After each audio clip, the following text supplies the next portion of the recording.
Hi, I'm Dr. Roger Smith and I'm an upper cervical chiropractor in Huntington Beach, California. Today we're going to talk about spinal curves, specifically the upper neck curve.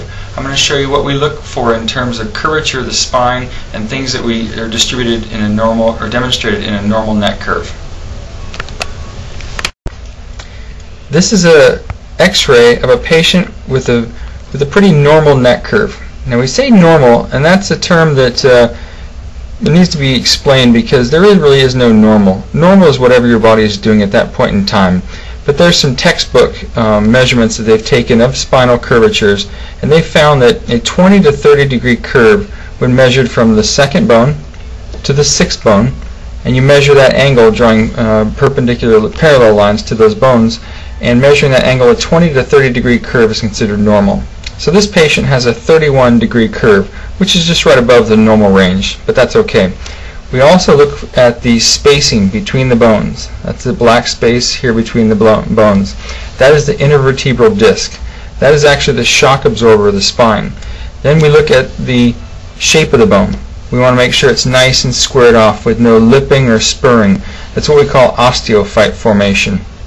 So this is a pretty textbook normal neck curve. Good curvature, good bone structure, and good disc spacing. Now I'm going to show you the opposite of that in a spine that is not in the optimum condition.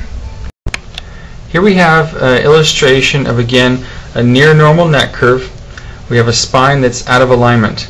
What we see is many times we'll get a misalignment here in the upper neck. It'll change the posture of the spine. What it does, it takes the weight of the head up here, which should be back on these joints. These are designed to hold the weight of our head. When we get a misalignment in the spine, it shifts the weight of the head forward onto the discs. Well, these discs aren't designed to hold weight. They're really designed to be shock absorbers for the spine. They should have pressure and then be released. But when it's on there for an extended period of time, we'll actually see narrowing of the disc space. And we see the beginnings of osteophyte formation. That's the lipping or spurring that we see here. If this is left uncorrected, it will progress on to where the bones start to fuse together. The body tries to stabilize what's going on, and it will actually end up completely fusing the spine if left uncorrected. So what we want to do is we want to take a look at the spine and find the problem and get it corrected before it progresses into a condition that may be permanent and is not repairable.